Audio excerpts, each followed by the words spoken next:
Heading आ रही है section formula, heading आ रही है सेक्शन फॉर्मूला। देखिए जो सेक्शन फॉर्मूला है, एक तो वर्ड ही खुद आपको समझ में आ रहा होगा कि क्यों इसे सेक्शन फॉर्मूला बोल रहे हैं। जरूर कहीं ना कहीं इसके अंदर कुछ सेक्शन बन रहा होगा, यानी कुछ पार्ट्स हो रहे होंगे, तो इसलिए इसको सेक्शन फॉर्मूला बोलते हैं। क्या है पूरा कॉन्सेप्ट मैं अभी आपको बताता हूं। सपोज करिए इस तरह का एक लाइन है, इसको मैं ए पॉइंट बोल रहा हूं, इसे मैं बी पॉइंट बोल रहा हूं, और कहीं रैंडमली मैं एक सी पॉइंट मान रहा हूं, और मैं ऐसा बोल रहा हूं कि ये जो सी पॉइंट है इसको m/n पार्ट में डिवाइड कर रहा है। इसको क्या कर रहा है? m/n पार्ट में डिवाइड कर रहा है। ऑब्वियसली एक लाइन है, उसको अगर आप बीच से कहीं से भी एक लाइन करेंगे, कुछ ना कुछ रेशियो में डिवाइड कर रहा होगा। उसे हम कह रहे हैं m/n पार्ट में वो क्या कर रहा है, उसको डिवाइड कर रहा है। तो आपको निकालना है what will be the coordinate of this particular point. अगर ये जो AB लाइन है इसको m/n रेशियो में आप डिवाइड करिएगा, तो ये जो C पॉइंट है इसका कोऑर्डिनेट क्या होगा? अगर इसका कोऑर्डिनेट x1 y1 है और इसका कोऑर्डिनेट x2 y2 है, तो आपको x और y निकालना होगा। कुल मिला के इसमें कितने वेरिएबल हैं बोलिए? कुल मिला के इसके अंदर 1 2 3 4 5 6 7 8। इस 8 में से अगर 6 वेरिएबल आपको पता है कोई भी, तो रिमेनिंग 2 आप क्या कर सकते हैं? निकाल सकते हैं। कैसे हम लोग देखेंगे, पर सेक्शन फॉर्मूला मींस एक लाइन को एक पर्टिकुलर पॉइंट दो पार्ट में किसी रेशियो में डिवाइड करना है। If I know the ratio, if I know the points, I can easily find the coordinate of that particular point जो उसको m/n में क्या कर रहा है? डिवाइड कर रहा है। इसी को निकालने का जो फॉर्मूला है उसको क्या बोलते हैं? सेक्शन फॉर्मूला बोलते हैं। लिखिए, late a and b be the 2 points in a plane of paper. Let a and b be the 2 points in a plane of paper and C be a point on the line segment AB. C be a point on a line segment AB.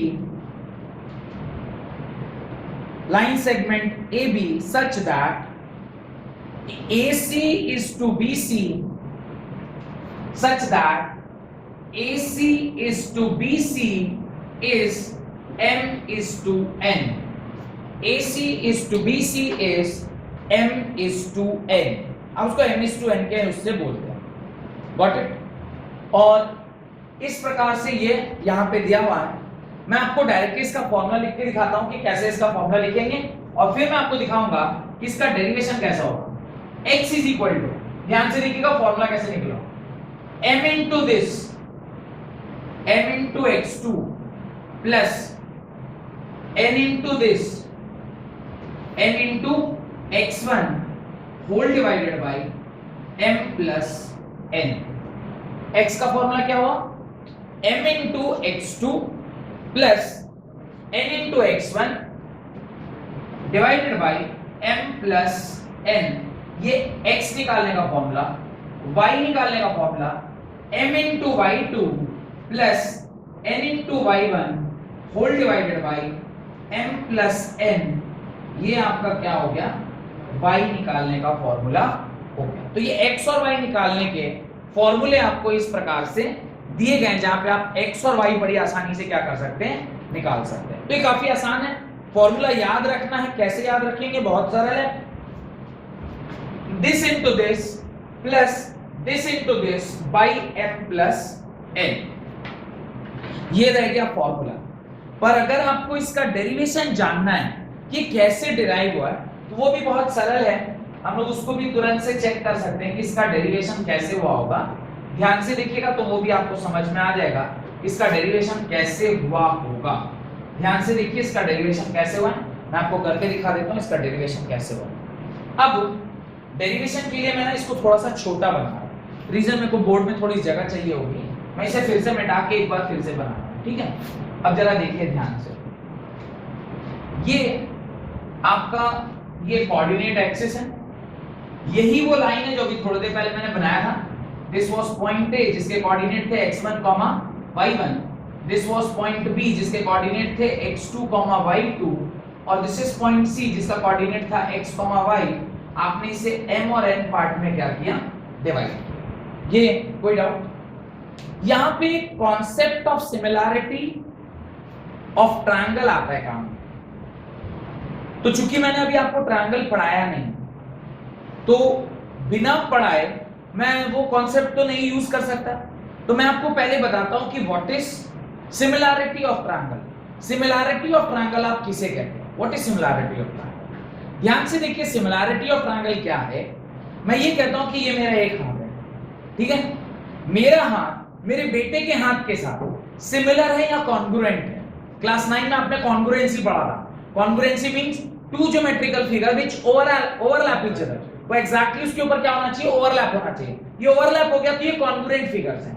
लेकिन similar मतलब मेरा हाथ मेरे बेटे के हाथ के साथ, वो उसके पास भी एक थंब, मेरे पास भी एक थंब, उसके पास भी 4 उंगलियां, मेरे पास भी 4 उंगलियां, दोनों सिमिलर हैं देखने में, but they are not congruent. हो सकता है कि similarity can possess a property of congruency.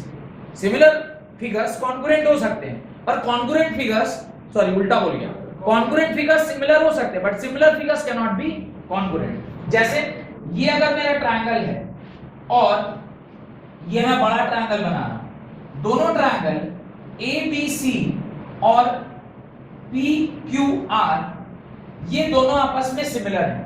तो आप ऐसे तो देख के बोल रहे हैं ये सिमिलर है, पर there must be some condition by which you can tell कि ये दोनों क्या हैं? सिमिलर हैं। तो वहां पे एक प्रॉपर्टी होती है जिसको हम बोलते हैं SSS property, side side side property. Side side side मतलब this side by this side must be equal to this side by this side must be equal to this side by this side। यानी आप कह सकते हैं x by y must be equal to a by b must be equal to p by q।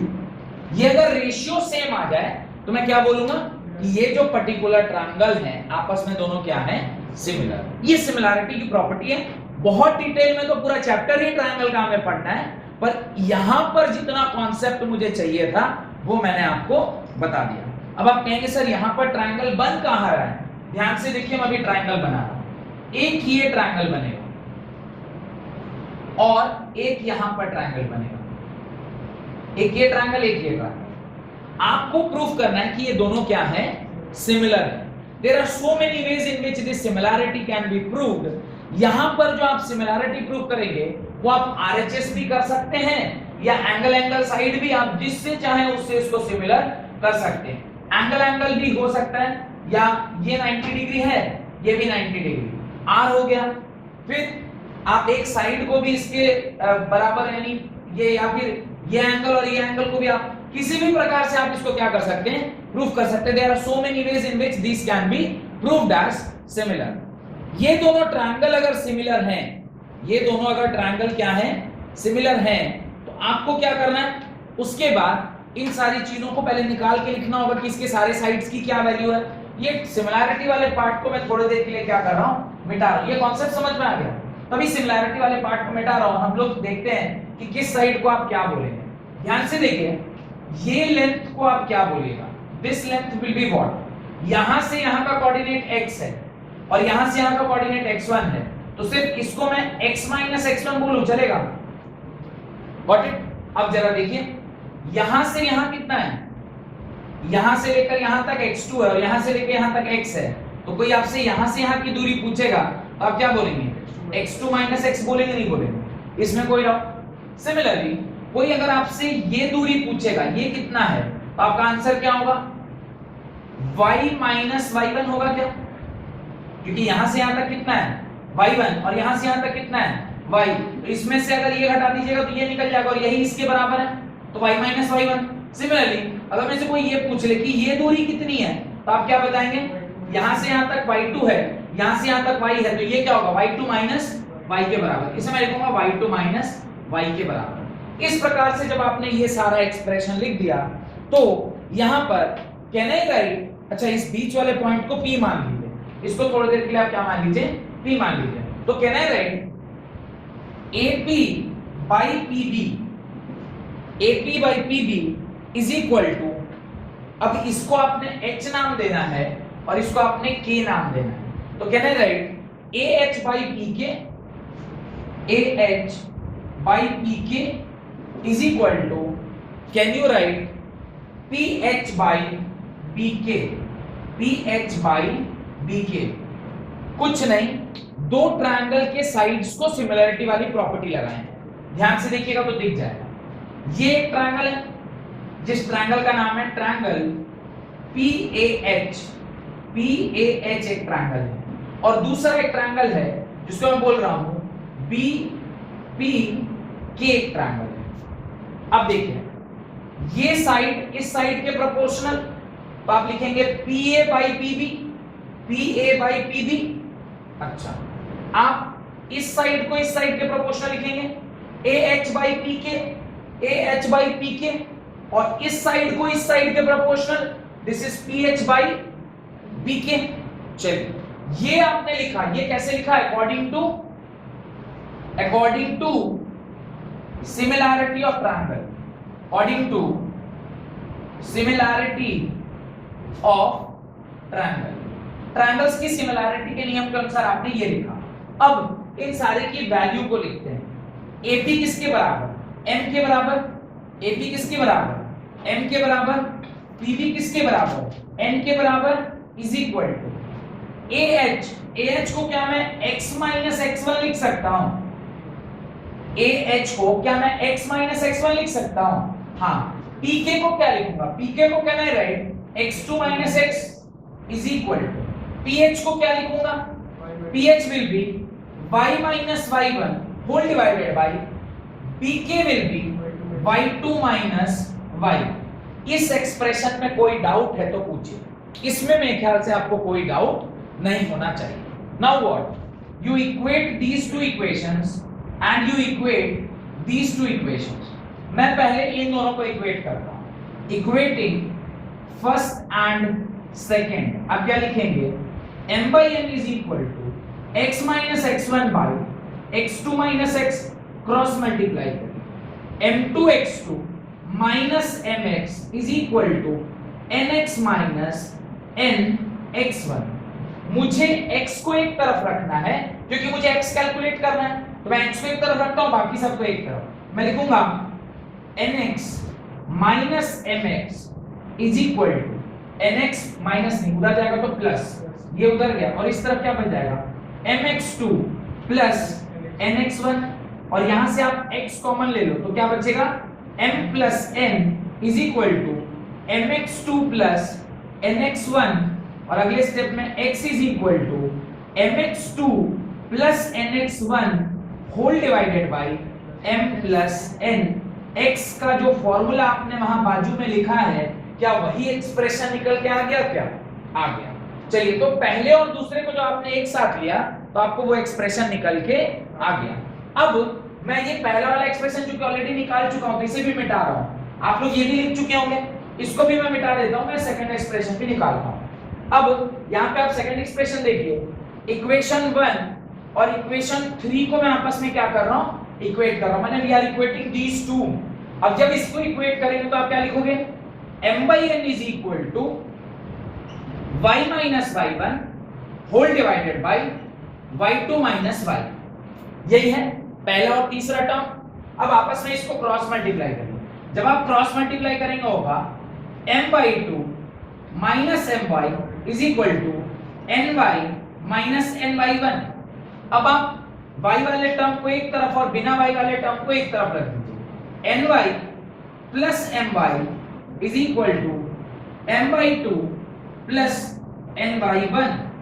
यहां से y आप common ले लीजिए, आपके पास बचेगा m plus n is equal to m by 2 plus n by 1। यहां से y is equal to आप लिखेंगे m by 2 plus n by 1 whole divided by m plus n। इस प्रकार से आपका y भी निकल के आ गया, y और x का एक्सप्रेशन आपका निकल के आ गया।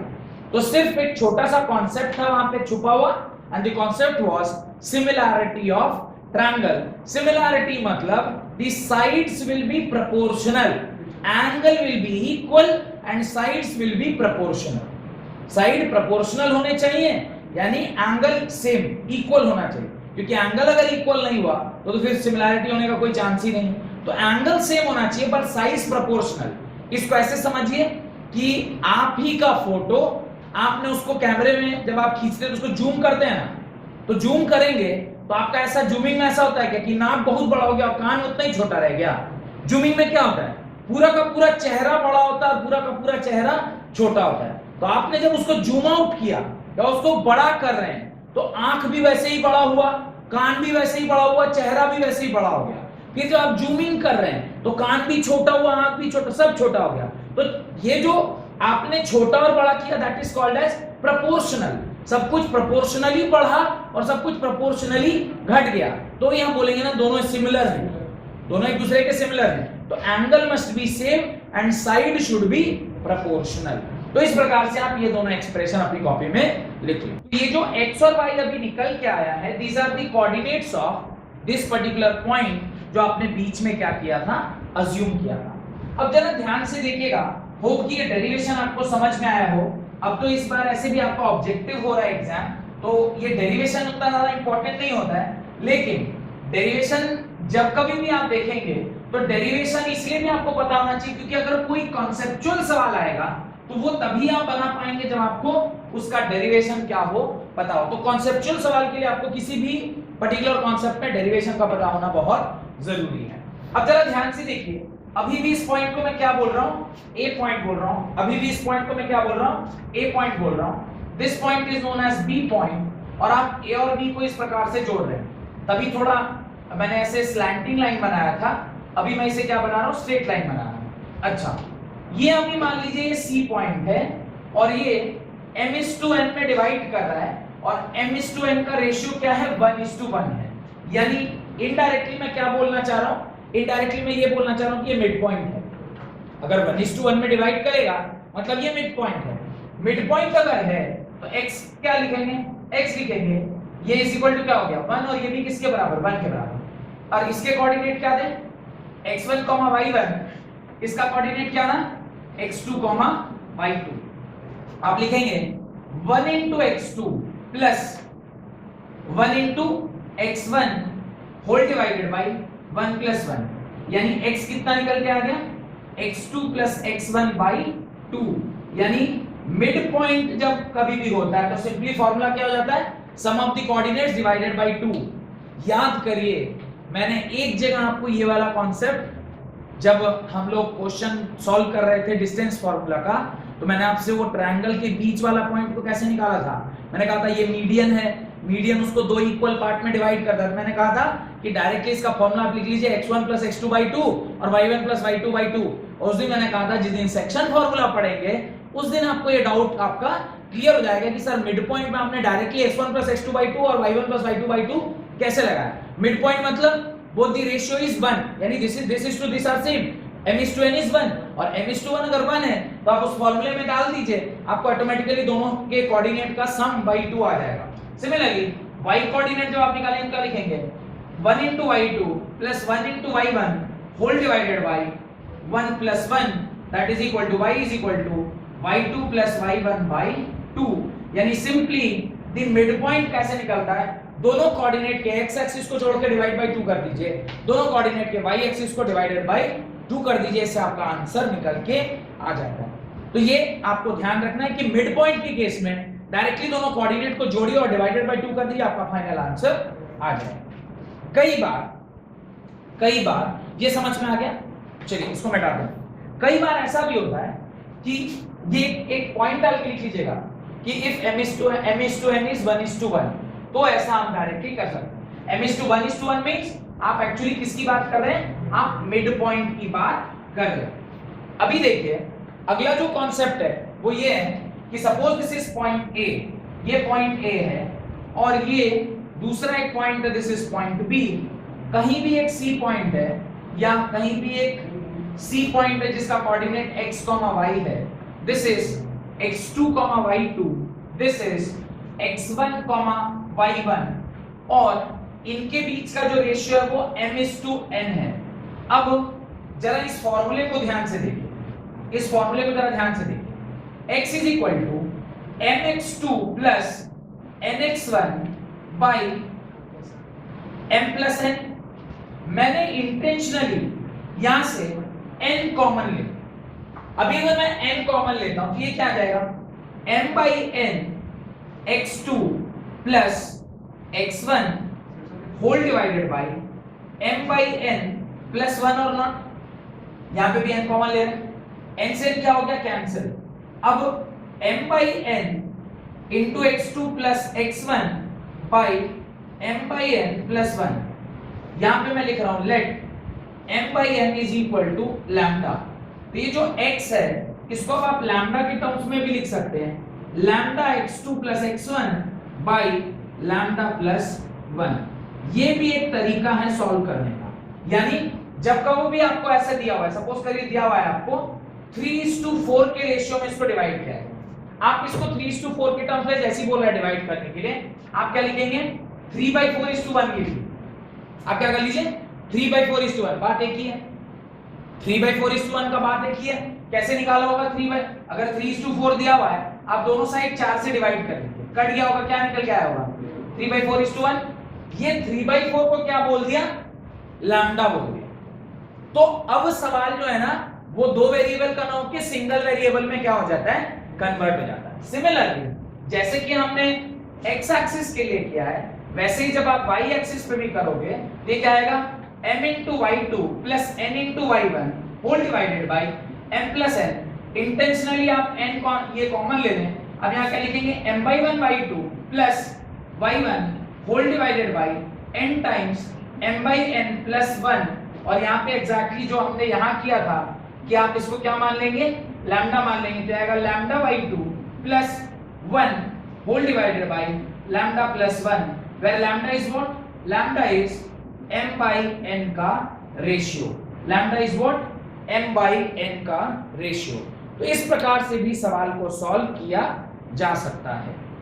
लिखिए पहला सवाल लिखिए, find the coordinates of the point, find the coordinates of the point which divides the line segment, find the coordinates of the point which divides the line segment joining the point 6, 3 and -4, 5 in the ratio 3:2 internally.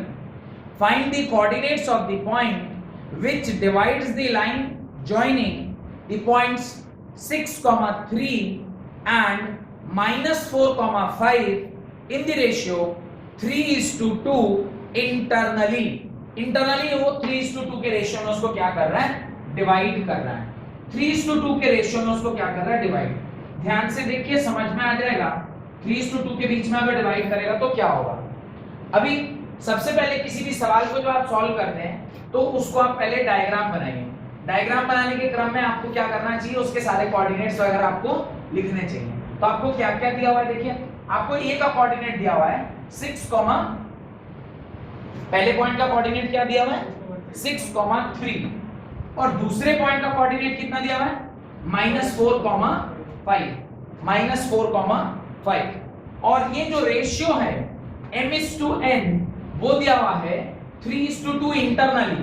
Internally का मतलब जो अभी बनाया हुआ है, आपको बोल रहा है x और y कैलकुलेट करिए, यानी m की वैल्यू किसके बराबर 3 के बराबर और n की वैल्यू किसके बराबर 2 के बराबर। अब आप चाहे जो भी फॉर्मूला लगाएं आंसर आ जाएगा 3 into -4 plus 2 into 6 whole divided by 5 और y का कोऑर्डिनेट आएगा 3 into 5 plus 2 into 3 by 5। इसको सॉल्व कीजिए -12 plus 6 2 जा 12 whole divided by 5 that is equal to 0 एंड इसका लिखिए 3 into 5 is 15 plus 6 by 5 that is 15 plus 6 is 21 by 5।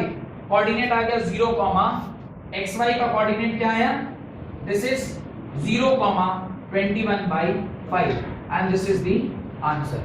0, 21 by 5 is the answer। तो इस प्रकार से हम लोग बेसिक जो क्वेश्चन होता है उसका आइडिया आपको लग गया। अगली क्लास में हम लोग इसके आगे के न्यूमेरिकल्स को कंटिन्यू करेंगे। बहुत बहुत धन्यवाद आज की क्लास अटेंड करने